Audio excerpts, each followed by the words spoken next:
11ஆம் வகுப்பு வரலாறு. அரபியர், துருக்கியரின் வருகை. அரபியரின் சிந்து படையெடுப்பு வெற்றி பெற்றதைத் தொடர்ந்து நிகழ்ந்த கஜினி மாமது, கோரி முகமது ஆகியோரது இராணுவ தாக்குதலின் விளைவுகளை கற்பது. வெவ்வேறு வம்சாவளி அரசுகளால் நிறுவப்பட்டு நிலைப்படுத்தப்பட்ட தில்லி சுல்தானியத்தின் தன்மையை அறிவது. அதாவது சுல்தான் ஆட்சி. சுல்தானிய காலத்து சமூக பொருளாதார நிலைமைகளை அறிவது. இந்தியாவில் இலக்கியம், கலை, இசை, கட்டடக்கலை முதலான துறைகளில் நிகழ்ந்த பண்பாடு பரிமாற்றத்தில் இஸ்லாமிய தாக்கத்தை புரிந்து கொள்வது. அறிமுகம். 13 முதல் 16ஆம் நூற்றாண்டு முற்பகுதி வரையான காலத்தில் 1200 முதல் 1550 இஸ்லாமிய அரசு தில்லி சுல்தானியம் நிறுவப்பட்டது. இதன் விளைவாக இஸ்லாமிய நிறுவனங்களும் இஸ்லாமிய பண்பாடும் இந்தியாவில் காலூன்றின. இக்காலகட்டத்தின் வரலாற்றை வெவ்வேறு கண்ணோட்டத்தில் வரலாற்றாசிரியர்கள் விளக்கியுள்ளனர். தனிப்பட்ட சுல்தான்களின் சாதனைகளையும் தோல்வியையும் மட்டும் அடிப்படையாக கொண்டு சுல்தானிய ஆட்சியை மதிப்பிடுவது வழக்கம். தனிநபரை முன்வைத்து வழக்கமாக எழுதப்படும் வரலாற்றை ஏற்க மறுக்கிற வரலாசிரியர்கள் சுல்தானிய ஆட்சி பொருளாதாரம், பண்பாடு வளர்ச்சிக்கு பங்களித்துள்ளது என்றும் இதன் மூலம் இந்தியாவில் ஒரு பன்முக பண்பாடு தோன்றுவதற்கு வழிவகுத்தது என்றும் கூறுகின்றனர். வர்க்க உறவுகளின் அடிப்படையில் வரலாற்றை கணிக்கும் வரலாற்றாசிரியர்களின் பார்வையில் மத்திய கால அரசுகள் ஆளும் வர்க்கத்தின் பிரதிநிதியாகவே செயல்பட்டன. எனவே முகலாயர் ஆட்சிகளுடன் ஒப்பிடுகையில் சுல்தானிய ஆட்சியில் அமைப்பு ரீதியான முன்னேற்றம் மிக குறைவு என்று கருதுகின்றனர். இவ்வாறாக சுல்தானிய ஆட்சியின் இயல்பை முடிவு செய்வதில் அறிஞர்களிடையே இன்னமும் கருத்தொற்றுமை இல்லை. இப்பாடம் இரு நோக்கங்களை கொண்டுள்ளது. ஒன்று, சுல்தானிய ஆட்சிகால அரசர்கள், நிகழ்வுகள், கருத்துகள், மக்களின் நிலை குறித்த ஒரு வழக்கமான கற்றலை மாணவர்களுக்கு அறிமுகம் செய்வது. மற்றொன்று, மாணவர்கள் அதன் சரி தவறுகளை சீர்தூக்கி பார்த்து புதிய வினாக்களை எழுப்புகிற விதத்தில் பாடத்தின் உள்ளடக்கத்தை அமைத்தல். அரபியரின் வருகை பின்னணி. இந்தியாவுக்கும் அரேபியாவுக்கும் இடையே வணிக தொடர்புகள் ஏற்பட்ட புவியியல் ரீதியான அமைவிடம் உள்ளது. இஸ்லாம் தோன்றுவதற்கு முன்பே கடல்வழி வணிகத்தில் அரபியர் ஈடுபட்டிருந்தனர். இந்தியாவின் கிழக்கு மேற்கு கடற்கரைகளுடன் கடல்வழி வணிக தொடர்புகள் கொண்டிருந்தனர். இவர்கள் தென்னிந்தியாவின் மேற்கு மலபார், கிழக்கு கோரமண்டல் அல்லது சோழமண்டல கடற்கரைகளில் குடியேறினர். மலபார் பெண்களை திருமணம் செய்து கொண்டு அங்கேயே குடியமர்ந்த அரேபியர் மாப்பிள்ளை என்று அழைக்கப்பட்டனர். பொது ஆண்டு 712 மேற்கொள்ளப்பட்ட அரேபிய படையெடுப்பும் அதை தொடர்ந்து நடந்த கஜினி, கோரி மன்னர்களின் படையெடுப்புகளும் இங்கிருந்து கொள்ளையடித்து சென்ற செல்வத்தை கொண்டு மத்திய ஆசியாவில் அவர்கள் ஆட்சியை வலுப்படுத்தும் நோக்கம் கொண்டதாக இருந்தன. இதனுடன் கஜினி மாமுதுவும் முகமது கோரியும் நிகழ்த்திய திடீர் தாக்குதல்கள் ஆக்கிரமிப்பாளர்கள் ஆக்கிரமிப்புக்குள்ளானவர்கள் என்ற உறவை ஏற்படுத்தின. புரசன் நாடு, அதாவது கிழக்கு ஈரான் ஷா, பின்னர் செங்கிஸ்கான் ஆகியோர் ஆப்கானிஸ்தான் மீது படையெடுத்ததும் வட இந்திய சுல்தான் ஆட்சிக்கு ஆப்கானிஸ்தானுடன் இருந்த உறவுகளை துண்டித்தன. மங்கோலிய படையெடுப்புகள் கோரி சுல்தானிய ஆட்சியையும் கஜினியையும் அழித்து உச் மற்றும் முல்தானின் அரசர் சுல்தான் நசுருதீன் குபாட்சாவின் 1206 முதல் 28 கருவூலத்தை காலியாக்கின. இவ்வாறாக வட இந்தியாவில் தமது செல்வாக்கை விரிவுபடுத்துகிற நல்வாய்ப்பு சுல்தான் இல்துமிஷுக்கு இருந்தது. இது தில்லியை தலைநகராக கொண்டு இந்திய மாகாணங்களை இஸ்லாமிய ஆட்சியாளர்கள் ஏறத்தாழ 4 நூற்றாண்டுகள் ஆள்வதற்கு வழிவகுத்தது. இக்காலகட்டத்தை இஸ்லாமிய ஆட்சி காலம் என்று விவரிப்பது வழக்கம். இருப்பினும் மத்திய இந்தியாவை ஆட்சி செய்த இவர்கள் பல்வேறு பிரதேசங்களையும் இனங்களையும் சேர்ந்தவர்களாவர். அரபியரும் துருக்கியரும் பாரசீகத்தவரும் மத்திய ஆசியரும் இராணுவத்திலும் நிர்வாகத்திலும் பங்கு கொண்டிருந்தனர். இல்துமிஷ் ஓர் இல்பாரி துருக்கியர், இல்பாரி டர்க் என்பதோடு அவரது இராணுவ அடிமைகள் பலரும் பொக்காரா, சாமர்கண்ட், பாக்தாத் ஆகிய இடங்களை சேர்ந்த வணிகர்களால் தில்லிக்கு அழைத்து வரப்பட்டு அடிமைகளாக விற்கப்பட்டோர் துருக்கிய மங்கோலிய வழி வந்தவர்களாவர். பிற இனங்களை சேர்ந்த அடிமைகளும் குறிப்பாக மத்திய இந்தியாவின் மிஹிரியிலிருந்து சிறைப்பிடிக்கப்பட்ட ஹிந்து கான் இருந்தனர். என்றாலும் இல்துமிஷ் அவர்கள் அனைவருக்கும் துருக்கிய பெயர்களையே சூட்டினார். இக்காலகட்ட 1206 முதல் 1526 தில்லி சுல்தானியம் ஒரே மரபை சேர்ந்த ஆட்சியாளர்களால் ஆளப்படவில்லை. அதன் ஆட்சியாளர்கள் 5 வெவ்வேறு வம்சங்களை சேர்ந்தவர்கள். ஒன்று, அடிமை வம்சம் 1206 முதல் 1290 வரை. அடுத்து கில்ஜி வம்சம் 1290 முதல் 1320 வரை. அடுத்து துக்ளக் வம்சம் 1320 முதல் 1414. அடுத்து சையது வம்சம் 1414 முதல் 1451 வரை. அடுத்து லோடி வம்சம் 1451 முதல் 1526 வரை. டெல்லி சுல்தானியர்களை பற்றி அறிய உதவும் சான்றுகள். அல் பெருனி, தாரிக் அல் ஹிந்த் அரபு மொழியில் எழுதப்பட்ட இந்திய தத்துவ ஞானமும் மதமும் ஆகும். மின்ஹஜ் உஜ் சிராஜ் தபகத் இ நசிரி 1260 அரபு மொழியில் எழுதப்பட்ட உலக இஸ்லாமிய வரலாறு. ஜியாவுதீன் பாரணி, தாரிக் இ பெரோஸ் ஹாஜி 1357 பெரோஸ் துக்ளக் வரையிலான தில்லி சுல்தான்கள் வரலாறு. அமீர் குஸ்ரோ, மிஃப்தா உல் பிரபுதா, ஜலாலுதீன் கில்ஜியின் வெற்றிகள். கஜைன் உல் ஹபுது, அலாவுதீன் கில்ஜியின் வெற்றிகள் பாரசீக மொழியில். துக்ளக் நாமா பாரசீக மொழியில் துக்ளக் வம்ச வரலாறு. சம்ஸ் இ சிராஜ் அஃபீஃப் தாரிக் இ ஃபெப்பேரோச் ஆஹி தில்லி சுல்தானியம் பற்றி பாரசீக மொழிகளில் உள்ள பாரணியின் குறிப்புகளை ஒட்டியது. குலாம் யாஹ்யா பின் அஹ்மத் தாரிக் இ முபாரக் ஷாஹி சையத் ஆட்சியாளர் முபாரக் ஷாவின் ஆட்சியில் பாரசீக மொழியில் எழுதப்பட்டது. பெரிஸ்டா இந்தியாவில் இஸ்லாமிய ஆட்சியின் வரலாறு பாரசீக மொழி. பாரசீக வரலாற்று ஆவணங்கள் தில்லி சுல்தானியம் குறித்து மிகைப்படுத்தி கூறுகின்றன. குறிப்பிட்ட சுல்தானின் ஆட்சியில் நிகழ்ந்த சம்பவங்கள் குறித்த அவற்றின் கருத்துக்கள் எந்த விமர்சனமும் இன்றி நவீன கல்வி புலத்தினுள் சேர்க்கப்பட்டுள்ளன. Sunil Kumar, emergence of Delhi sultanate. Sindhu மீது அரபு படையெடுப்பு. ஈராக்கின் அரபு ஆளுநர் அஜஜ் பின் யூசப் கடற்கொள்ளையருக்கு எதிரான நடவடிக்கை என்ற காரணம் காட்டி சிந்து அரசர் தாகிரை எதிர்த்து தரைவழி, கடல்வழி என 2 தனித்தனி படை பிரிவுகளை அனுப்பினார். ஆனால் 2 படை பிரிவுகளும் தோற்றன. அவற்றின் தளபதிகளும் கொல்லப்பட்டனர். பிறகு ஹஜஜ் கலிபாவின் அனுமதியுடன் 6000 வலுவான குதிரைப்படை, போர் தளவாடங்களை சுமந்து வந்த ஒரு பெரிய ஒட்டகப்படை ஆகியவை அடங்கிய ஒரு முழுமையான இராணுவத்தை 17 வயது நிரம்பிய தனது மருமகன் முகமது பின் காசிம் தலைமையில் அனுப்பினார். முகமது பின் காசிமின் படை பிராமணாபாத் வந்து சேர்ந்த நேரத்தில் சிந்து பகுதியில் தாகிர் ஆட்சி செய்து கொண்டிருந்தார். பிராமணர்கள் அதிகம் வாழ்ந்த இப்பகுதியை தாகிரின் முன்னோர்கள் பௌத்த அரச வம்சத்திடமிருந்து கைப்பற்றி ஆட்சி நடத்தி வந்தனர். இராணுவம் உள்ளிட்ட நிர்வாக பதவிகளில் பிராமணர்களே இருந்தனர். இதனால் அந்நகரம் பிராமணாபாத் எனப்பட்டது. அரசர் தாகிர், அவரது முதன்மை அமைச்சர் ஆகியோருக்கிடையே அப்பொழுது கருத்து மோதல் ஏற்பட்டிருந்தது. முகமது காசிம் படையெடுத்த போது முதன்மை அமைச்சர் அவருக்கு துரோகம் இழைத்ததால் தாகிருடைய படையின் ஒரு பகுதி விலக்கிக் கொண்டது. மக்களும் மன்னர் மீது அதிருப்தி அடைந்திருந்த சூழலில் முகமது பின் காசிம் பிராமணாபாத்தை எளிதில் கைப்பற்றினர். தாகிரை விரட்டி சென்ற காசிம் ரோஹ்ரியில் நிகழ்ந்த ஒரு மோதலில் அவரை கொன்றார். அதன் பிறகு காசிமின் படை சிந்துவின் தேபல் துறைமுக நகரத்தை அழித்து 3 நாட்கள் கொள்ளையடித்தது. சிந்து மக்களை சரணடையுமாறு காசிம் கேட்டுக்கொண்டார். அவர்கள் தத்தமது மதத்தை பின்பற்றுவதற்கு முழு பாதுகாப்பு தருவதாகவும் வாக்களித்தார். தான் கொள்ளையடித்ததில் வழக்கமான 5 1 பங்கை கலிபாவுக்கு அனுப்பி வைத்த காசிம் எஞ்சியதை தனது படை வீரர்களுக்கு பிரித்துக் கொடுத்தார். அரபியரின் சிந்து படையெடுப்பானது ஒரு விளைவுகளற்ற வெற்றியாகவே குறிப்பிடப்படுகிறது. ஏனெனில் இது நாட்டின் எல்லைப் பகுதியை மட்டுமே தொட்டதோடு காசிமின் படையெடுப்பிற்கு பின்னர் ஏறத்தாழ 3 நூற்றாண்டுகள் பல்வேறு முற்றுகைகள் இன்றி அமைதியாக இருந்தது. கஜினி மாமுது. இதனிடையே மத்திய ஆசியாவில் இருந்த அரேபிய பேரரசு உடைந்து அதன் பல மாகாணங்கள் தங்களை சுதந்திர அரசுகளாக அறிவித்துக் கொண்டன. இவற்றில் ஒன்றுதான் சாமானித் பேரரசு. பிறகு இதுவும் உடைந்து பல சுதந்திர அரசுகள் தோன்றின. சாமானித் பேரரசில் குரசன் ஆளுநராக இருந்த துருக்கி அடிமை அல்ப்டிஜின் 963இல் கிழக்கு ஆப்கானிஸ்தானில் இருந்த கஜினி நகரை கைப்பற்றி ஒரு சுதந்திர அரசை நிறுவினார். பிறகு விரைவிலேயே அல்ப்டிஜின் இறந்து போனார். தொடர்ந்து அவரது வாரிசாக வந்த மூவரின் தோல்வியால் உயர்குடிகள் சபுக்தஜினுக்கு முடிசூட்டினர். இந்தியாவில் இஸ்லாமிய அரசை தெற்கு நோக்கி விரிவுபடுத்தும் நடவடிக்கைகளை சபுக்தஜின் தொடங்கி வைத்தார். ஆப்கானிஸ்தான் ஷாஹி அரசர் ஜெயபாலரை தோற்கடித்து அம்மாகாணத்தில் தனது மூத்த மகன் மாமுதை ஆட்சி பொறுப்பில் அமர்த்தினார். 997இல் சபுக்தஜின் இறந்தபோது கஜினி மாமுது குரசனில் இருந்தார். இதனால் சபுக்தஜினின் இளைய மகன் இஸ்மாயில் வாரிசாக அறிவிக்கப்பட்டார். பிறகு தனது சகோதரன் இஸ்மாயிலை தோற்கடித்து 27 வயது கஜினி மாமுது ஆட்சியில் அமர்ந்தார். கஜினி மாமுது ஆட்சி பொறுப்பை ஏற்றதை ஒரு பதவியேற்பு அங்கியை அளித்தும் யாமினி உத் தௌலா பேரரசின் வலது கை என்ற பட்டத்தை வழங்கியும் கலிஃபா அவரை அங்கீகரித்தார். அரபியரும் ஈரானியரும் ஹிந்த் என்ற இந்தியர்களை ஹிந்துக்கள் என்றும் குறிப்பிட்டனர். இருப்பினும் இந்தியாவில் இஸ்லாமிய சமுதாயம் தோன்றிய பிறகு ஹிந்து எனும் பெயர் இஸ்லாமியர் அல்லாத இந்தியர்களை குறிப்பதாயிற்று. கஜினி மாமுதின் தாக்குதல்கள். 32 ஆண்டுகள் ஆட்சி புரிந்த கஜினி 17 முறை இந்தியா மீது தாக்குதல்களை நடத்தினார். செல்வ களஞ்சியமாக இருந்த இந்து கோவில்களில் கொள்ளை அடிப்பதே முதன்மை நோக்கம். இருப்பினும் கோவில்களை இடிப்பது, சிலைகளை தகர்ப்பது ஆகிய நடவடிக்கைகளும் நடந்தன. இதை கஜினி மாமுதுவின் படைவீரர்கள் தங்களது கடவுளின் வெல்லப்பட முடியாத ஆற்றலின் விளைவாக கண்டனர். பிற மதத்தினரை வெட்டி கொள்வதிலும் அவர்களை வழிபாட்டு தலங்களை அழிப்பதிலும் கஜினி மாமுதுவின் படையினரின் மதப்பற்று வெளிப்பட்டது. எனினும் மக்களை இஸ்லாமிய மதத்துக்கு மாற்றுவதற்கு அவர்கள் எந்த முயற்சியும் செய்யவில்லை. தங்களது உயிரையும் உடைமைகளையும் காத்துக் கொள்வதற்காக இஸ்லாமியராக மாறியவர்கள் கூட கஜினி மாமுதுவின் படையெடுப்பு முடிவுக்கு வந்ததும் தங்களின் மதத்துக்கே திரும்பினர். ஷாஹி அரசன் அனந்தபாலரை தோற்கடித்த கஜினி மாமுது பிறகு பஞ்சாபை கடந்து கங்கை சமவெளிக்குள் நெடுந்தொலைவு உள்ளே வந்தார். கன்னோசி சென்றடைவதற்கு முன்னர் மதுராவை சூறையாடினார். தொடர்ந்து கஜினி மாமுது 1025இல் குஜராத் கடற்கரையில் உள்ள கோவில் நகரமான சோமநாதபுரத்தின் மீது படையெடுத்து கொள்ளையடித்தார். சோமநாதபுர கோவில் கொள்ளை பற்றிய ஆங்கிலேய காலனிய மற்றும் இந்திய தேசியவாதிகளின் வரலாற்றியல்கள் மாமுதுவை கெடும் படையெடுப்பாளர்களாக சித்தரிக்கின்றன. கஜினியின் இக்கொள்கைகளை மத ஆதிக்கம் சார்ந்தவை என்று கூறுவதை விட பெரிதும் அரசியல் பொருளாதார தன்மை கொண்டவை என்பதே பொருந்தும் என பல வரலாற்றாசிரியர்கள் கூறுகின்றனர். மத்திய கால இந்தியாவில் வழிபாட்டிடங்களை சூறையாடுவதும் கடவுள் திருவுருவங்களை அளிப்பதும் பேரரசின் ஏகபோக அதிகாரத்தின் வெளிப்பாடாகவே கருதப்பட்டன. கஜினி மாமுதின் இராணுவ தாக்குதல்களும் அவரது செயல்களும் அப்படிப்பட்டவையே. மேலும் கஜினி மாமுது கொள்ளை அடித்தது அவரது பெரும் படையை பராமரிக்கிற செலவை ஈடு செய்யும் சேவையினால் ஏற்பட்டது. துருக்கிய படை என்பது நிரந்தரமான தொழில் நேர்த்தி பெற்ற படையாகும். அது தெரிந்தெடுத்து தகுதி உயர்த்தப்பட்ட வில்லாளிகள் பிரிவை மையமாக கொண்டு கட்டப்பட்டது. இவர்கள் அனைவரும் விலைக்கு வாங்கப்பட்ட அடிமைகள் ஆவர். இவர்களுக்கு பயிற்சி அளித்து ஆயுதங்கள் கொடுக்கப்பட்டன. இந்தியாவின் இந்து அரசாட்சிகளிடமிருந்தும் ஈரானியின் இஸ்லாமிய அரசாட்சிகளிடமிருந்தும் அடிக்கப்பட்ட போர் கொள்ளையிலிருந்து இவர்களுக்கு ஊதியம் அளிக்கப்பட்டது. இந்த போர் கொள்ளைகளில் கைப்பற்றப்பட்ட செல்வம் குறித்து பாரசீக குறிப்புகள் மிகைப்படுத்தி கூறுகின்றன. எடுத்துக்காட்டாக 1229இல் ரே என்ற ஈரானிய நகரத்தை சூறையாடியதில் கஜினி மாமுதுவுக்கு 5 லட்சம் தினார்கள் மதிப்புள்ள ஆபரணங்கள் நாணயங்களாக 2,60,000 தினார்கள் 30,000 தினார்கள் மதிப்புடைய தங்க வெள்ளி பாத்திரங்கள் கிடைத்ததாக கூறப்படுகிறது.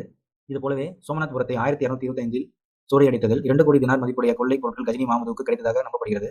வரலாற்று அறிஞர் ரோமிலா தாபர் சோமநாதபுர படையெடுப்பு குறித்த தகவல்கள் 13ஆம் நூற்றிலிருந்து அரபு மரபு வழி பதிவுகளில் காணப்படுகின்றன. ஆனால் இதன் சமகால சமண மத சான்றுகள் இதனை உறுதிப்படுத்தவில்லை என்கிறார். இத்தகைய திடீர் இராணுவ தாக்குதல்களும் கொள்ளையடிப்புகளும் பொருளாதார மற்றும் மத உருவ எதிர்ப்பு தன்மை கொண்டதே தவிர வகுப்புவாத தன்மை கொண்டதல்ல. சமகால போர் முறையிலிருந்து பிரிக்க முடியாத அழிவுகளையும் மத்திய கால அரசர்களின் வழக்கமான கொள்ளையிடும் தன்மையையுமே அவை வெளிப்படுத்துகின்றன என்கிறார். சோமநாதர் கோவில். கஜினி மாமுது இறந்த பிறகு கஜினி வம்சத்தின் உறவினர்களிடையே அரச வாரிசுரிமை தொடர்பாக முடிவற்ற மோதல்கள் நிகழ்ந்தன. இருப்பினும் 42 ஆண்டுகளுக்கும் மேலாக ஆட்சி புரிந்த சுல்தான் இப்ராஹிம் 17 ஆண்டுகள் ஆட்சி புரிந்த அவரது மகன் மசூத் போன்ற சில விதிவிலக்குகளும் இருந்தனர். வடக்கே கோரிகளிடமிருந்தும் மேற்கே செலிஜுக் துருக்கியரிடமிருந்தும் கஜினி வம்ச ஆட்சிக்கு நிரந்தர அபாயம் இருந்து வந்தது. இது அரசாட்சிக்கு பேரழிவு ஏற்படுத்தியது. இதனால் கஜினி வம்சத்தின் பிற்கால ஆட்சியர்கள் லாகூர் பகுதியில் மட்டுமே அதிகாரம் செலுத்த முடிந்தது.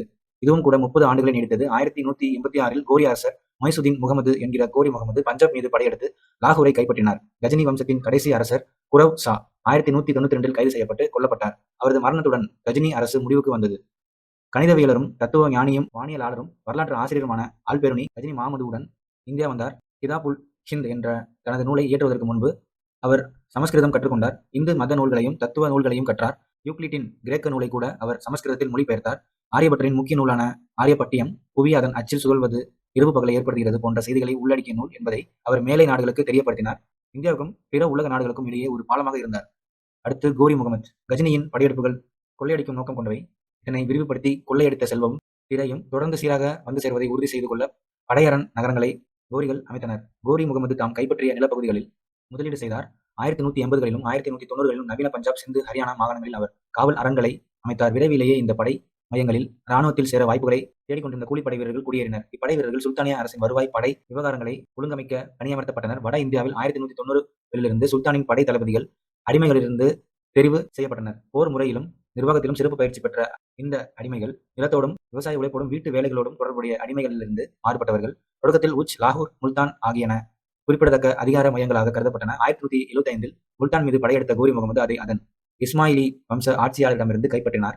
தொடர்ந்து உச் கோட்டையும் தாக்குதல் இன்றியே பணிந்தது. எனினும் குஜராத்தின் சாளுக்கியர் அபு மலையில் கோரி முகமதுவுக்கு ஒரு பயங்கர தோல்வியை கொடுத்தனர். 1179 இந்த தோல்விக்கு பிறகு கோரி முகமது தமது படையெடுப்பின் போக்கை மாற்றிக்கொண்டு சிந்துவிலும் பஞ்சாபிலும் தமது நிலையை உறுதிப்படுத்திக் கொண்டார். பிருத்திவிராஜ் சௌகான். அஜ்மீர் சௌகான்களின் இராணுவ முக்கியத்துவம் வாய்ந்த தபர்ஹிந்தா பட்டிண்டா கோட்டையை முகமது கோரி தாக்கினார். அஜ்மீர் அரசர் பிருத்விராஜ் சௌகான் தபர்ஹிந்தாவுக்கு அணிவகுத்து சென்று 1191 முதலாவது தரைன் போரை நிகழ்த்தினார். இந்த போரில் ஒரு முழுமையான வெற்றியை பிருத்விராஜ் பெற்றார். எனினும் இதை ஓர் எல்லைப்புற சண்டையாக மட்டுமே கருதியதால் அங்கே தனது நிலையை உறுதிப்படுத்திக் கொள்ளவில்லை. மேலும் கோரிகள் அவ்வப்போது தாக்குதல்கள் நடத்துவார்கள் என்றும் அவர் எதிர்பார்க்கவில்லை. தரையின் போரில் முகமது கோரி காயமடைந்தார். ஒரு குதிரை வீரன் அவரை பாதுகாப்பான இடத்திற்கு கொண்டு சென்றார். பிருத்விராஜ் சௌகான் நினைத்ததற்கு மாறாக அடுத்த ஆண்டில் 1192 முகமது கோரி அஜ்மீர் மீது மீண்டும் படையெடுத்தார். கோரியின் ஆற்றலை பிருத்விராஜ் குறைத்து மதிப்பிட்டார். கோரிக்கு எதிராக ஒரு சிறிய படை குழுவுக்கு தலைமையேற்று சென்றார். இந்த இரண்டாவது தரையின் போரில் பிருத்விராஜ் தோல்வி அடைந்தார். இறுதியில் சிறை பிடிக்கப்பட்டார். இந்திய வரலாற்றின் திருப்பு முனைகளில் ஒன்றாக இந்த போர் அமைந்தது. போரில் வெற்றி பெற்ற கோரி மீண்டும் அஜ்மீரின் ஆட்சியை பிருத்விராஜிடமே ஒப்படைத்தார். பின்னர் ராஜதுரோக குற்றம் சாட்டி அவரை கொன்றார். தனது நம்பிக்கைக்குரிய தளபதியான குத்புதீன் ஐபக்கை இந்திய பகுதிக்கான தனது துணை ஆட்சியாளராக நியமித்தார். கன்னௌசி அரசர் ஜெயசந்திரரை எதிர்த்து போர் புரிய மீண்டும் விரைவிலேயே முகமது கோரி இந்தியா வந்தார். கோரியை எதிர்த்த போரில் ராஜபுத்திர தலைவர்கள் யாரும் ஜெயசந்திரனை ஆதரிக்கவில்லை. அவர்கள் பிருத்விராஜ் பக்கம் நின்றனர். ஜெயச்சந்திரன் மகள் சம்யுக்தாவை பிருத்விராஜ் கடத்தி சென்றதையொட்டி இருவர்களுக்கும் இடையே பகை இருந்தது. இதனால் தனிமைப்பட்டு நின்ற ஜெயசந்திராவை எளிதாக வென்ற முகமது கோரி ஏராளமான கொள்ளை செல்வத்துடன் திரும்பினார். திரும்பும் வழியில் சிந்து நதி கரையில் தங்கியிருந்த போது அடையாளம் தெரியாதவர்களால் கொல்லப்பட்டார். ராஜபுத்திர அரசர்கள் 10ஆம் நூற்றாண்டின் தொடக்கத்தில் ராஜபுத்திர அரசனான கூர்ஜரப் பிரதிகார் மற்றும் ராஷ்டிரகூடர் ஆகிய வலுவான 2 அரசுகள் தங்களின் அதிகாரத்தை இழந்தன. டோமர் தில்லி, சௌகான் ராஜஸ்தான், சோலங்கி குஜராத், பரமர் மால்வா, கடவாலா கன்னௌசி, சந்தேலர் பந்தேல்கண்ட் ஆகியவை வட இந்தியாவின் முக்கியமான அரச வம்சங்களாகும். முதன்மையான 2 சௌகான் அரசர்களான விக்ரராஜ் பிருத்திவிராஜ் பரமர் வம்சத்தின் போஜர், கடவாலா அரசன் ஜெயச்சந்திரா, சந்தேலரான யசோவர்மன், கீர்த்திவர்மன் ஆகிய அனைவரும் வலுவாக இருந்தனர்.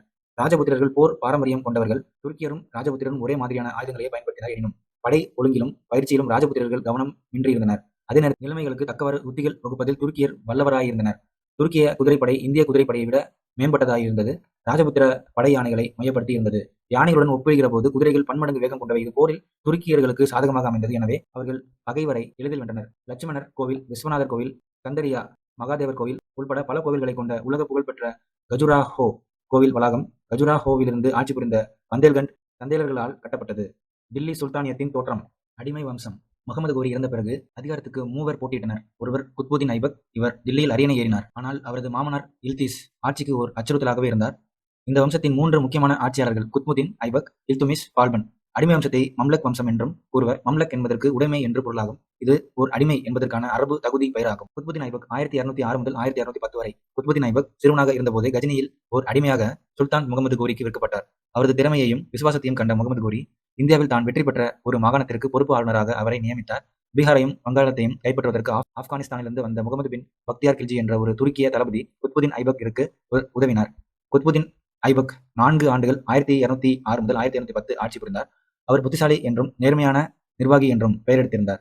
1210 லாகூரில் சௌகான் குதிரை போலோ எனும் விளையாட்டின் போது நிகழ்ந்த ஒரு விபத்தில் இறந்தார். புகழ்பெற்ற நாலந்தா பௌத்த பல்கலைக்கழகத்தை அளித்தவர் பக்தியார் கில்ஜி என்று கருதப்படுகிறது.